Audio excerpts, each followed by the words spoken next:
Yeah, they're not afraid to talk playoffs. And I think that's the best thing because you're not talking playoffs as if you've made it. You're not talking playoff chances as if this is everything you wanted this season to be. You're talking about playoffs because it is a possibility and you have a brain and you're aware of everything that's going on. You're not going to deny that. You're not going to hide from it. You're not going to think players can't talk about something that's ahead of them. They only must talk about what's right in front of them.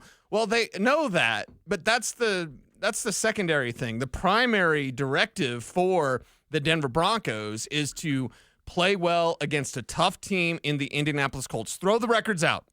The records don't mean a damn thing because you have a Colts team that's backed into a corner. This is their Super Bowl if they want to have a chance at making the postseason at all. It gets a lot easier for the Colts after Sunday. Mm-hmm. They are desperate, and the Broncos know that they themselves, they haven't made anything. They haven't made it. This isn't we got it, guys. We're totally done. They know in that locker room, and what it was, and PJ Locke told me this yesterday, it's the culture. It's the culture. The culture of that locker room is preparation and then expectations from each other. We all have a team here at the Fan. I expect everyone to do their job because I'm going to show up and do mine. And if I need to do something different, I'm going to do that. What does PJ Locke say? Everyone expects something from each other, from their brother, the guy next to him, even on the offense. From the defensive side, you expect the offense to do their job so that you then can help them out. Mm-hmm. So it's everyone working together in harmony and then trying to find a proper game plan to beat a tough Colts team. I wonder with this Colts team and their percentages, it only goes to 51 if they win. It gets down to 6 if they do not win. Yeah. And we know that they're led by a young rookie quarterback. They're not as young, I think, on the outside with playmaker stuff as the Broncos are. But, man, that young rookie quarterback has made several mistakes already in his short time in the NFL. Knowing that this game means what it does to the Colts, I look at this, and even with a guy like Shane Steichen, who is still a young NFL head coach, the real, how can I say, like the gripping too tight factor, I think it's real. Mm-hmm. And I think with the Colts of like, hey, man, if we don't win this game, it's completely over. Yep. That's going to lead to Anthony Richardson having that athletic arrogance of like, no, I can fit it into this window. Yes. No, I can throw this 50 yards in the air because there's a 2 yards of separation there between wide receiver and defensive back. And that will ultimately hurt Anthony Richardson because he's not as good as that athletic arrogance is going to allow him to think. I think the fact that the Colts are going to be gripping too tight hurts them a ton on Sunday. Right, because they can put themselves in position to make mistakes. Before the Browns game, we told you on these airwaves, one, it's going to be a Marvin Mims game. Yeah. It was a Marvin Mims game. We also told you that Jameis Winston going to play YOLO ball, Dilligaff ball, and that he's going to throw a couple to you, and you got to be ready. He actually threw 3. He threw 2 touchdowns to the Broncos. And he threw 2 touchdowns to the Broncos because they took him to the house. So you have to be ready for Anthony Richardson to try to lower his shoulder or extend that play or reach the football out to get that first down, knock it out. Tom Jackson always used to say, knock it down, right, on NFL Prime. Well, guess what? Knock it out with Anthony Richardson, and this team is prepared for that because it's honestly accountability. And it's accountability that starts at the top with Sean Payton, but inside that locker room, every single one of those players, there's smiles, but there's also game faces. Like they're not against just being together and knowing that I have to be accountable for the other guys that are out there. Jaleel McLaughlin showing up at 5 a.m. Nobody is there. He's showing up to get an extra film study, and the way that his teammates raved about him yesterday, we got to get into that at some point. But it's that accountability, and it's the leadership. It's the leadership from Bo Nix and the accountability from everyone together in that locker room. Does somebody have to show up with Jaleel to like let him in and turn on the television? You know what I mean? Or does he know how to do it all? I think he knows how to do it all right? Which is great. And you know, he's that grinder. Mm-hmm. And that's why that stuff doesn't happen by accident. Okay? No, it does not. Hard work and preparation creates your luck. And luck and preparation and opportunity meeting, that's what that is. Mm-hmm. So it's the opportunity that Jaleel McLaughlin is getting, and now being more patient, being more Le'Veon Bell-like in terms of the way that he runs, has allowed him to be more productive in what I still think is going to be a limited role for him, but I could totally be wrong. He could be that back. He could be there. You know, people say Phillip Lindsay's not Phil in my eyes. So you still think it's Estime that gets? We've been waiting on that though for like 3 weeks. I think it needs to be an Estime McLaughlin running back by committee for the future because in the future, Listen, Jalil, you can get there at 4:30. Ashton Gente's going to take everybody's job. Everybody's job. Yeah. He will have to show up at 4:30 to get some of those reps because Ashton's going to take them all. He's going to take everything. We were talking about Anthony Richardson. Sean Payton talked about Anthony Richardson and what problems he could present for the Broncos on Sunday. It brings a lot of challenges. You kind of get your 11th man back. There's zone schemes, there's gap schemes. There's a number of things that can stress you. We had the benefit of that a little bit with Taysom Hill the same way. He's got great arm strength down the field. So, a big part of their run game is, both he and the halfback. So it presents, a completely different type challenge than weeks prior. All right, so he uses the Taysom Hill comp. I actually kind of like that for Anthony Richardson. More of the traditional quarterback. Sure. But he's not going to stand in the pocket and just chuck it all over the field and can get it done with the legs. First time he's gotten the New Orleans route in a little while. Yeah, but he usually doesn't do that anymore, thank God. He brings up the running back, as he calls him. Who do you think's the bigger problem? I mean, it's Jonathan Taylor, right? I was going to ask you who's the bigger problem, but it's Jonathan Taylor by a million miles. Yeah, it's Taylor, but the problem is, and he mentioned it, it's 11-on-11 football. Mm-hmm. And the last time you faced a quarterback that made it 11-on-11 football, I mean true 11-on-11 football, well, that didn't go real great because that was Lamar Jackson. And Lamar didn't even run in that game. No, he threw it all over the field. He threw it all over you. Yeah. Now, the nice thing is Lamar is an advanced passer. Anthony Richardson is not. Right. And it doesn't mean that one day he can't be. And it doesn't mean that you got that he can get Levi Wallace or Chris Abrams-Drain or anyone not named Pat Surtain. Yes, Anthony Richardson has that possibility. And in some of those games, because you had 2 games this season, only 2, where Anthony Richardson has had a completion percentage over 50%. In some of those games where it was below 50%, which is terrible, by the way, the receivers were letting him down with some drops, but I'm not here to make excuses.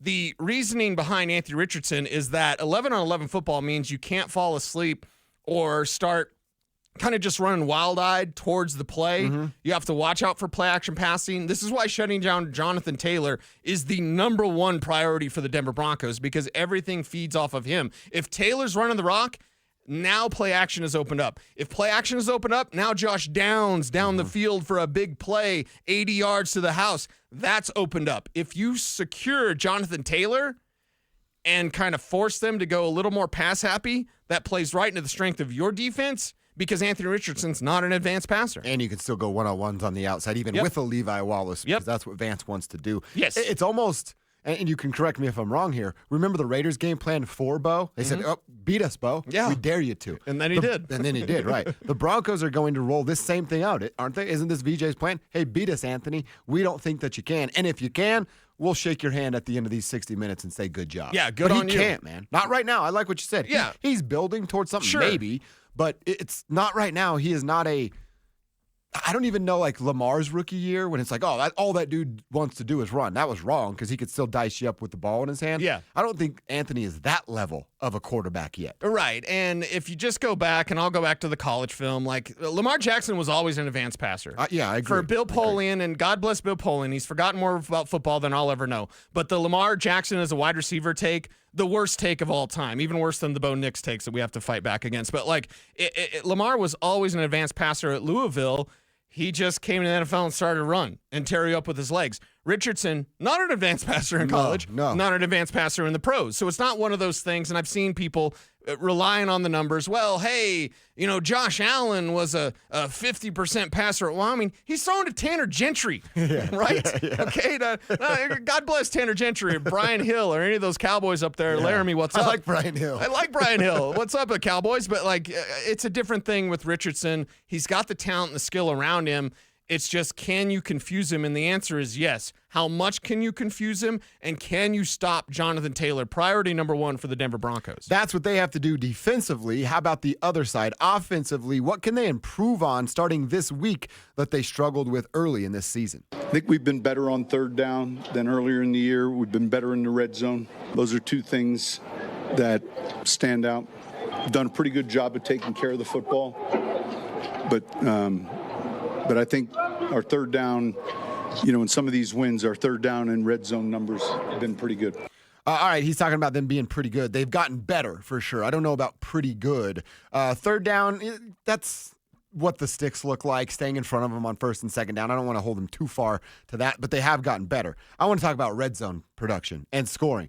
At 56.82% of their red zone trips, it's good for 15th in the NFL. That's not good enough. You got to be better right there. And obviously, you want 6, not 3. Will Lutz has been good of finding them points when they are in the range, but 56.82%. The top teams are 68 to 75% because it does include field goals in that. I don't expect him to be there in Bo Nix's rookie year, but by the end of the year, love to see that number 65, 66 something percent like that. This is why you need Roderick Estime. Because in the red zone, things get tight, and you need that tank. You need the tank, the big bank tank, to run people over. You need to be able to be the bully. When things get tight and cramped in the red zone, you got to go to Courtland Sutton. Got some great numbers from my man Tyler out there with the Broncos, Tyler Gorse, on his Twitter about third downs, receiving first downs, receiving yards on third down, and receptions on third down. Courtland Sutton's number 1 in the league. Wow. Number 1 in the league. So I want to go back on the T. Higgins is not as good as Courtland Sutton thing, because he's not as good as Courtland Sutton, my opinion. But in the red zone, you not only need the jump balls to court. That's low-hanging fruit. You need to be able to run power football where you don't know what's coming. Again, you can play off of that. Then Bo can do a bootleg and a rollout. Right. Bo, as a runner, it's dangerous, right? I don't want him to run all the time. He's basically stopped running since the Saints game, which is great. He's slicing you up with his arm. That's fantastic. But if you're running the ball with Estime, then now Bo can pull the ball down, do the RPO Bo that Kev loves so much, do RPO Bo where he's running it. Run pass option, there has to be that pass option. But if Bo's running it and then he can just flick it at the last second to Marvin Mims or whoever gets open, that's how it's next level. It's about levels. It's about stacking plays in the NFL. When you get to the red zone, you have to have your best stacks. Yep. That starts with running the ball. Yeah, there are levels to this thing, I think the kids say. Yes. I want to talk more about the running game because you're right that Bo has gone away from it. I actually went back this morning and looked at the most rushing yards throughout the year per game. 88 rushing yards was what Javonte did against New Orleans on their first Thursday night football game. Jaleel had 84 last game against the Browns, and then you go... What was the 75-yard game for Bo? Was that also Saints? That was also Saints. 10 for 75. All over the Saints. Yep. Because Javonte had his 88 and Bo had his 75. He has gotten away from that because they are throwing the ball a little bit more. Sean Payton talked about the running game being up and down throughout the season. Yeah, a lot of it is opponent-driven, but it's certainly important in these final 4 weeks. It's staying on schedule. Look, one of the things we talked about that this week is, our first and second down efficiency. So that'll be important. So there he is talking about staying in front of the sticks as well. But they have not had a 100-yard rusher this year. Kevin, I might need your help on this one. I think they only did it once last year. I mean, we're talking about 2 consecutive football seasons where you have a 100-yard rusher. I know it's been the hot hand approach, and Javonte hasn't ran with it. Jaleel hasn't run with it. Audric hasn't run with it. Tyler might have, Tyler Bidet, but obviously dealt with a serious injury. Yeah. We're in the final month of the season. Are we going to see a dang 100-yard rusher down the stretch? I hope so. But it doesn't feel like it. By There's the no way, reason for me to say that. It's been 30 games. 30 games? It's been 30 games. Damn. And the last 100-yard rusher was Latavius Murray. Oh, my gosh. Yeah, 30 games. They've gone 30 games. So that means since Sean Payton's been the head coach, they haven't had a 100-yard rusher. Now he wants to pass the ball and wants to fill the air with footballs. That's fantastic. But playoff football is about running the football. We mentioned being better in the red zone. You want to do that, you got to run the ball. And you've got to close out games. Do you want to go to Arrowhead in the divisional round and you beat the Texans or whatever, you beat the Steelers on the road? Let's just take the Steelers, for example. That'd be fun. You're in Three Rivers. It'll always be Three Rivers. And you're beating the Steelers, and it's the fourth quarter, and you've got the lead, and you can't run the ball, and you give Russell Wilson the ball back with 2 minutes left. Yeah. Do you really want that? You want that scenario? No. I don't care how much your defense is playing well and how much you can take advantage of Russell Wilson. You don't want to be put in that situation. If you can snuff the life out of your opponent, football is very brutal. It's the violence we love. I know people shy away from that, or maybe it makes them feel funny, but it's the violence that we love. I love it a lot. And you have to snuff out your opponent. You're basically taking their will What takes your will more than a tank that you can't stop, and you know they're going to run, and they continue to run, and you're exhausted, and you're tired, and it's the playoffs, and it's win or go home. So do you want to get there and lose 41-10? Do you want to get there and lose to Russell Wilson 17-14 because they got a late field goal? You had the lead, and you couldn't stop them? Like, is that the scenario? And it'd be 16-14 if that was the case. But, like, is that the scenario that you want? Or do you want to unleash hell? Yes. That is the ground game, and you can do that in the postseason. And what better game to get your first 100-yard rusher coming off of the week where you extended your left tackle, right? Garrett Bowles got himself a new deal today. 4 years worth $82 million. 42 of those are going to be guaranteed showing up in Bowles' bank account. I would expect GB. I mean, we should hear from him today, and he's certainly going to, go full in GB zone as he does. But how is that guy not going to be fired up and motivated to play? Quinn got his big deal. McGlinchey's back and fully healthy. We mentioned it. This offensive line is going to stay together, barring injury, for 4 consecutive years. How often do you get that in the NFL? How often do you get that in the NFL with a rookie quarterback? Bo will know no different than Bowles, Powers, insert center name here, right? I think we know the guy. Wattenberg mostly. Wattenberg for the most part. And then obviously Miners and McGlinchey on the other side. What rookie quarterback has the luxury of 4 straight years of that, and the Broncos inking Garrett Bowles to a 4-year extension, keeping him a Bronco through his entire career, was absolutely brilliant today by the team. And it was brilliant for Garrett Bowles to go on Twitter and do I'm not leaving. I'm not blinking leaving. What's the movie? Wolf on Wall Street? Oh, yeah, Wolf of Wall Street. Yep. He also, in the tweet, he added himself. He ats himself. So now when I tweet, I usually at Denver Sports 104.3, right? So I will promote our Twitter for our station. I'm going to start including myself. You should, dude. At Den Sports 104.3 is what I do. But now I'm going to start putting at Cecil Lamb because I want to be like Garrett Bowles. Yeah. I want to get paid like Garrett Bowles. That was fantastic for him, and I love that. I'm not leaving. He's not leaving. You have bookend tackles. You have Bo's protection. You are investing in your future of Bo Nix, and your Super Bowl window is now. That's what all these deals say. Why are you paying Quinn Miners? Why are you paying Pat Surtain? Why are you paying Jonathan Cooper? Why are you paying Garrett Bowles? Because your window is on a rookie contract for your quarterback. You have a superstar quarterback. I don't care what anybody else says, all right? You have a superstar quarterback. You are now investing in the assets around him, in your core players. GB Zone continues in the Mile High City, and it feels great, baby. Yes, it does. I'm actually scrolling through his Twitter. Okay. He tags himself. Does he tag himself every tweet? Every time? Yeah.